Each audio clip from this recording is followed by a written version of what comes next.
10 € offerts et votre premier dépôt doublé avec le lien en description. Les amis, comment ça va? J'espère que vous allez tous très bien, j'espère que tout le monde est remis des grandes émotions d'hier soir et est prêt peut-être pour celle de ce soir. Ça va être pas mal aussi. Deux beaux matchs, on débriefera Barça-Dortmund demain matin, Paris-Villa, c'est pour ce soir. Mais en attendant, il y avait aussi hier soir une rencontre qui me donnait très envie, qui me faisait très envie, que j'ai regardé ce matin donc, entre les hommes de Vincent Kompany et ceux de Simone Inzaghi. Deux équipes en quête d'un sacre, cet Inter qui cherche la folie, le Bayern qui reçoit la finale à la maison. C'est les partenaires de Lautaro Martinez qui ont pris les devants. Une victoire 2-1. On avait dit attention à l'Inter, on a fait cette série top 8, attention à l'Inter, une équipe que je trouve extrêmement intéressante et encore et toujours sous-cotée. Le Bayern en grand danger avec ses absents, avec ses nombreuses blessures. Effectivement, ça a été une partie de cette rencontre, mais franchement un match kiffant de A à Z. Thomas Müller, toute l'histoire autour de Thomas Müller qui va quitter le Bayern en fin de saison, qui marque le but de l'égalisation. Simone Inzaghi, franchement, ces hommes ont vécu quelques périodes un petit peu torrides, mais dans l'ensemble, j'ai trouvé que c'était la meilleure équipe de football, la plus accomplie, la plus aboutie, la plus riche. Je suis encore et toujours assez confiant pour leur qualif. Très bon résultat pris à l'Allianz Arena. Ça faisait 22 matchs que le Bayern n'avait pas perdu un match de Ligue des Champions à la maison. C'est le cas. Ils sont tombés, les hommes de Kompany sont tombés. Le pauvre, même si l'Inter c'était pas la panacée en face avec Carlos Augusto à la place de Di Marco et Darmian à la place de Dumfries pour les lieutenants de la largeur, ils avaient de vrais problèmes de disponibilité sur les côtés, comme on avait parlé dans la preview. Bon, pour le Bayern, c'était encore pire. Bien sûr, pas d'Alphonso Davies, pas d'Upamecano, pas de Manuel Neuer. Et comme on a dit, à quelques jours de ce choc, la grosse blessure de Jamal Musiala, c'était donc Rafael Guerreiro titularisé. Pavlovic pas suffisamment remis de sa mononucléose infectieuse pour être présent aux côtés de Joshua Kimmich. Mais surtout, Guerreiro en 10 à la place de Musiala. Le casse-tête de Vincent Kompany avait abouti sur cette réponse. Pas de Gnabry et Olise recentré, pas de Thomas Müller à l'intérieur sous Kane. Guerreiro. Et c'était vraiment Guerreiro en 10. Qu'est-ce que ça a donné ? Ça a donné qu'initialement, il y a un match très équilibré en première période. Je trouve chacun a ses temps forts, mais dans l'ensemble, je trouve que l'Inter montre plus de choses accomplies d'une vraie équipe qui sait faire toutes les choses qu'on avait dit dans la preview. Cette araignée bionique bleu et noir qui cherche constamment les poches d'espace. Par exemple, Pavard, quand il transmet ici à Darmian, tout de suite, infiltrer la poche d'espace. Et Mkhitaryan équilibre, une équipe avec énormément de rotation, énormément de mouvements, beaucoup plus spatial que positionnel, comme on en a parlé. Et c'est exactement ces circuits-là qu'on retrouve. Ça peut être Pavard qui essaye ici ensuite de transmettre à Thuram. Ça peut être Acerbi, regardez, cherché par la passe de Sommer, la passe courageuse de Sommer plein axe. Qu'est-ce qu'il fait une fois touché? Il allonge pas, il cherche pas le ballon latéral pour son piston. Il perce. Acerbi, 37 ans, il perce. Il va percer si loin et si fort que Sané doit se retrouver à défendre sur lui dans les 40 mètres du Bayern. Il est ici quand il transmet derrière à Nicolo Barella. Et l'Inter a réussi à sortir de sa moitié juste par une percée de son vétéran Acerbi parce qu'il y avait une poche d'espace. Et cette équipe cherche à pulvériser l'espace constamment. On retrouve des séquences comme celles qu'on avait montrées dans la preview avec Çalhanoğlu, Bastoni, ok. Là, je pense que c'est Darmian qui est ici et Mkhitaryan là. C'est ça le back 3 ou le back 4. Acerbi, il est ici au moment de la construction. 5 minutes plus tard, c'est ça avec Barella à droite. Çalhanoğlu qui est venu décrocher. Bastoni à la rigueur, ok. Acerbi ici. Mais regardez quand ça joue côté. Il y a une poche d'espace. C'est Acerbi, c'est pas grave. Il va chercher à y aller. Et l'Inter va se réorganiser autour de ça, va faire les rotations nécessaires, mais constamment une équipe qui recherche l'espace, qui est tellement bien organisée, qui cherche constamment à mettre la pression sur le porteur, que ce soit dans la moitié adverse sur des phases de pressing classiques, mais aussi quand le Bayern tente de s'installer, regardez, Inzaghi donne les consignes très claires, et si lui il pouvait aller presser aussi, il irait clairement cette séquence, elle m'a tué, il fait les petits pas pour presser le porteur, et le Bayern doit reculer sur cette séquence de jeu. Ça je pense, 10e minute, 11e minute, on voit une équipe qui a la volonté de percer et qui n'est pas une équipe positionnelle comme on a dit, mais pas non plus une équipe de possession. Ils s'en fichent d'avoir le ballon sur de longues séquences de jeu. Leur but, percer le plus vite possible.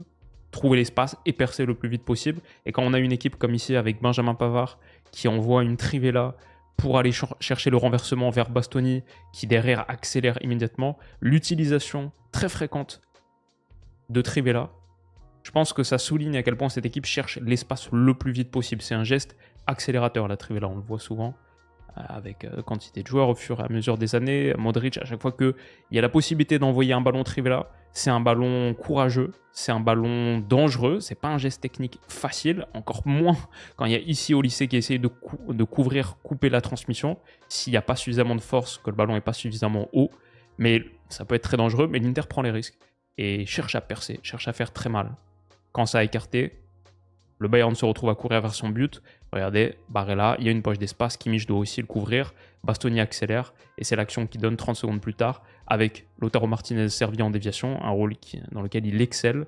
Encore une trivella, encore une recherche de trivella, accélérer, accélérer, accélérer. Il y a une poche d'espace, Carlos Augusto dans le dos, son centre trouve Marcus Thuram. Ça aboutira pas cette action, mais c'est simplement l'illustration, je trouve, de trivella sur une phase de remontée, à quel point l'Inter cherche à accélérer en première instance.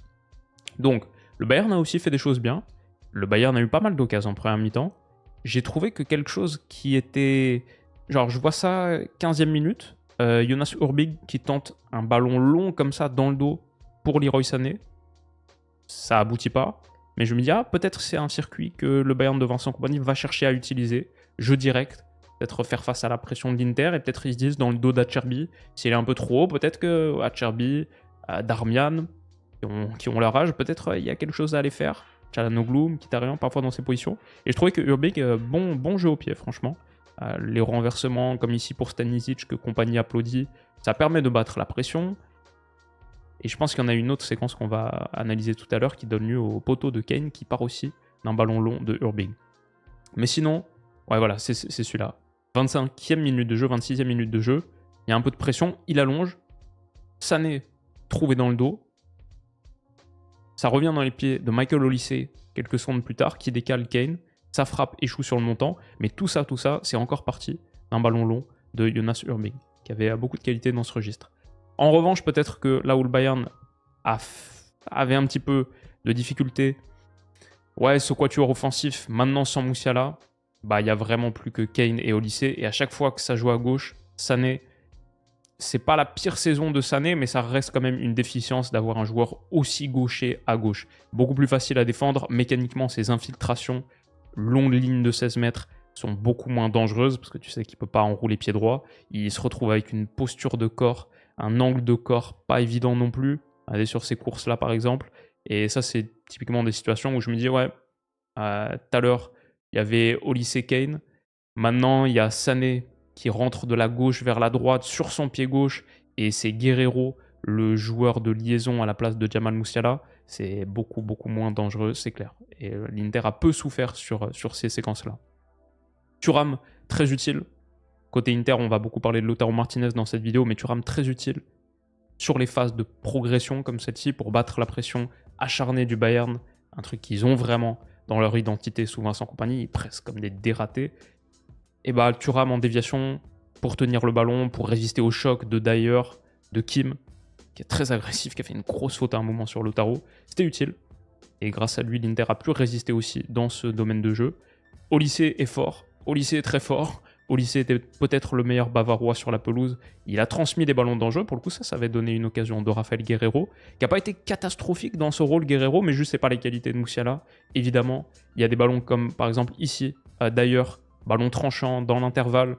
Un Jamal Musiala, par exemple, il fait le contrôle jambe éloignée et il se met tout de suite dans le sens du jeu. On l'avait montré dans l'analyse qu'on avait fait du Bayern il y a genre un mois et demi, le truc de 30 minutes. On montrait Musiala systématiquement, s'il y a moyen d'attaquer l'espace, il le fait. Un joueur qui joue sans aucune peur, qui a la facilité technique pour exécuter ces intentions-là. Et par contre, Rafael Guerreiro, c'est un contrôle vers l'arrière, il recule, il retransmet derrière Hakim. C'est une occasion ratée, une situation ratée, alors que pourtant il y avait une passe qui avait cassé une ligne ici. Donc dommage. Je vois aussi, pareil, sur une intervention de Dyer ici sur Marcus Thuram. Guerreiro qui est servi. Son idée, c'est la passe en retrait en première intention. Alors pourquoi pas, surtout quand t'as Kane et un sacré sniper d'espace aussi. Un 9 quarterback qui trouve d'excellentes zones pour des passes lobées par-dessus comme ça. Pourquoi pas, mais je pense que un joueur avec plus de facilité technique, un joueur comme Musiala, il fait le contrôle dans le sens du jeu, il résiste à la charge au retour de Mkhitaryan à Cherby, et il a Sané à gauche, Olysée à droite. C'est beaucoup plus dangereux, je pense, un contrôle orienté bien fait ici. Et en plus de ça, la déviation de Guerreiro, elle est un peu palote, un peu faible. Et du coup, Mkhitaryan peut revenir sur Kane et cette transmission à destination d'Olysée, elle aboutit pas. Donc, sur 2 actions comme ça, même si Guerreiro fait pas un match catastrophique, tu dis, ouais, c'est sûr, ça aurait été mieux avec Musiala. Et c'est la raison pour laquelle je disais ce Bayern en grand danger. La perte de Musiala, pour moi, ça va être très très difficile pour eux de passer dans cette configuration. Face à, on le rappelle, la meilleure défense de la Champions, qui a encaissé seulement son 3e but de la compétition en 11 matchs. Ils ont Olysée, ils ont Kane, mais il manque un petit peu de folie. Et il manque un joueur à 4,5 dribbles par match, comme les Musiala, pour leur faire un petit peu plus mal. Alors, ce qui m'a intéressé côté Inter, l'activité défensive de leur paire offensive. Thuram, Lautaro Martinez, sur une passe comme ici, où ils se font battre, effectivement.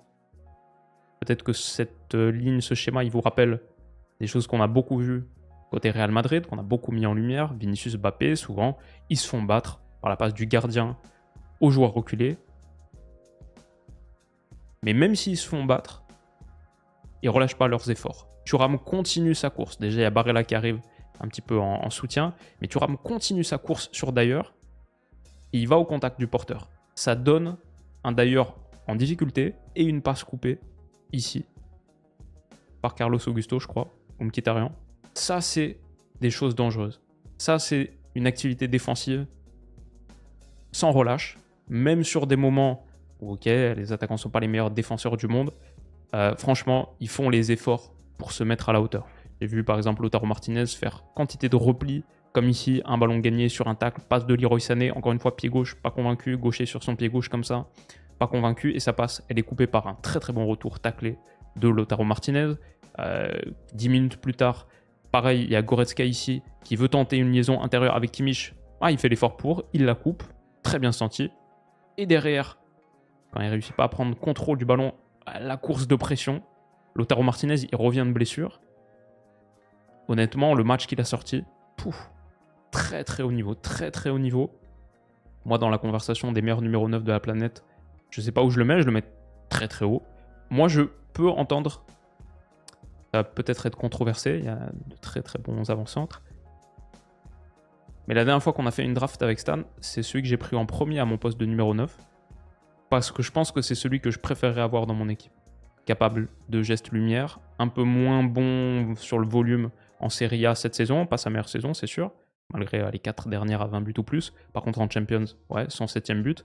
Mais non seulement c'est un tueur, non seulement c'est un leader, le capitaine, non seulement il est bon dans le jeu de déviation, très utile, mais en plus, il fait les efforts défensifs. Et ça, pour un joueur qui a sa stature, son statut, ça me fait vraiment kiffer. Très très très bon joueur, Lautaro Martinez, je trouve encore et toujours sous-coté. Et c'est aussi sur des actions comme ça que je vois qu'il est connecté au jeu de l'Inter, par exemple. Là, c'est sur une sortie, 30e minute. Mkhitaryan, le petit ballon, hop, pour chercher une déviation. Regardez. Quand on parle de l'araignée bionique noire et bleue qui cherche systématiquement l'espace, regardez sur le jeu de Mkhitaryan. Barella et Lautaro ont décroché. Cette araignée est très très bien coordonnée, connectée, les 8 pattes marchent très bien ensemble. Et Bastoni fait la course d'équilibre parce qu'il y a une poche d'espace, donc il faut y aller. S'il y a de l'espace, il faut y aller. Et ça donne une magnifique séquence de jeu où Mkhitaryan trouve Barella en décrochage, déviation, talonnade, semelle comme ça pour Bastoni qui arrive lancé. Et on est passé de ça à ça en 5 secondes. Au bout, Carlos Augusto tentera l'option individuelle, essayer de battre Urbig à son premier poteau, ce qui déclenche la furie à la fois de Simone Inzaghi et de Nicolo Barella. Mais c'était une très très belle séquence de jeu, très très belle séquence de jeu. Et ça, c'est 32e minute, je pense, le but de l'ouverture du score. Non, pardon, pas le but de l'ouverture du score, mais encore une séquence où on voit l'utilité de Lautaro Martinez dans le jeu de déviation. Il est trouvé ici par Pavard, Trivela. pour accélérer, toujours. Et l'Inter peut s'installer. J'ai trouvé qu'après une première période un petit peu secouée, de part et d'autre, c'était un match de très haute qualité, très équilibré sur la première mi-temps. Et bah, l'Inter réussissait à exister à l'Allianz Arena, c'est pas une chose facile. Et ils l'ont fait grâce à leur qualité tactique, grâce au fait qu'ils connaissent parfaitement sur le bout des doigts leur plan de jeu. Et l'exécution technique. Quand je vois des gestes comme ça de Nicolo Barella, qui est ici aux côtés d'Acerbi, premier relanceur, ouais, s'il y a de l'espace, ils y vont. C'est pas mécanisé à l'extrême. C'est une araignée bionique, certes, mais cyborg, qui réfléchit, qui cherche l'espace avant tout. S'il y a de l'espace et que c'est une passe comme ça qu'il faut faire, pour Lautaro Martinez dans le dos de Kim, dans une action qui rappelle un peu celle de Kroos contre Kim pour Vini l'année dernière. Magnifique, magnifique passe. Pour le coup, Lautaro Martinez est rattrapé par Kim, qui, s'il n'a pas une superbe lecture et s'il est parfois battu par des joueurs comme Vini à la course, il a quand même une bonne foulée et il rattrape Lautaro Martinez ici, comme il a rattrapé Marcus Thuram sur l'action de Carlos Augusto tout à l'heure. Je crois que si je peux vous ressortir l'image, ouais, voilà. Il part avec ce retard-là, c'était sur Bastoni. Il part avec ce retard-là sur Marcus Thuram. Et pourtant, à la fin de l'action, il l'a rattrapé et il a passé l'épaule devant. Donc, l'Inter a cette faculté à trouver les espaces. Et ils ont Lautaro Martinez, un joueur splendide. Quand ici, Zomer attend le premier décalage, pour le coup, Inzaghi dit jouer haut de côté. Mais c'est le ballon mi-long comme ça, médian, que Zomer affectionne. On en a beaucoup parlé dans l'analyse qu'on a fait de l'Inter. Beaucoup de jeux où on saute la première ligne comme ça, et il y a du jeu en pivot, Marcus Thuram ou Lautaro Martinez. Pour le coup, Lautaro gagne son duel avec Kim, appuie sur Marcus Thuram, il fait une petite feinte, pied pelouse comme ça, et il transmet finalement à gauche pour Carlos Augusto. Son centre trouve Marcus Thuram. Qu'est-ce que cette araignée est bien coordonnée. Sa déviation est splendide, et que dire de ce geste. On a eu quelques sacrés buts en Ligue des Champions hier soir, parce que celui-là, toute l'action collective et la finition, c'est pas Luka Modric, c'est Lautaro Martinez, c'est les mêmes initiales, et c'est le même talent sur cet extérieur du pied splendide qui trouve le dessous de la barre de Jonas Urbig. Magnifique, magnifique but, franchement, un des plus beaux buts de la saison pour moi. Entre l'action et la finition, incroyable, un but à la hauteur du talent de Lautaro Martinez, compagnie désabusée. Et ouais, Lautaro, en déviation, sur des ballons hauts comme ça, il peut prendre le contrôle, il peut servir Marcus Thuram peut choper la faute. Ils sont les deux très très durs à arrêter, je trouve. Se trouvent très bien, combinent très bien, mais aussi pour tenir le ballon, la pression, l'agressivité. C'est une très très belle paire d'avant-centre. L'Inter a ça aussi, c'est pas que la défense. Lautaro Martinez, Marcus Thuram, c'est très costaud. Et après, il y a des séquences vraiment de classe. Ici, Acerbi, Bastoni, le contrôle orienté pour battre Goretzka.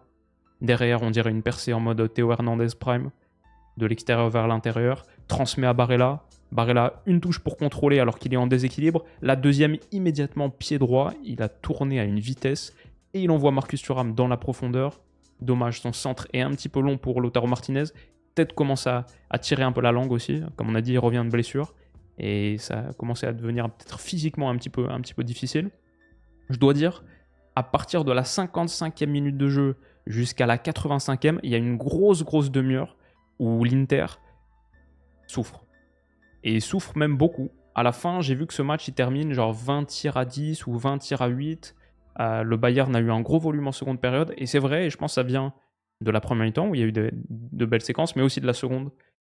Cette demi-heure en seconde où l'Inter a beaucoup reculé, mais c'est là aussi qu'on a vu une de leurs qualités, c'est la défense de la surface. Acerbi, on en a parlé à plusieurs reprises cette saison. Acerbi dans les gros matchs, franchement, il répond présent. Encore une fois ici, 3e interception.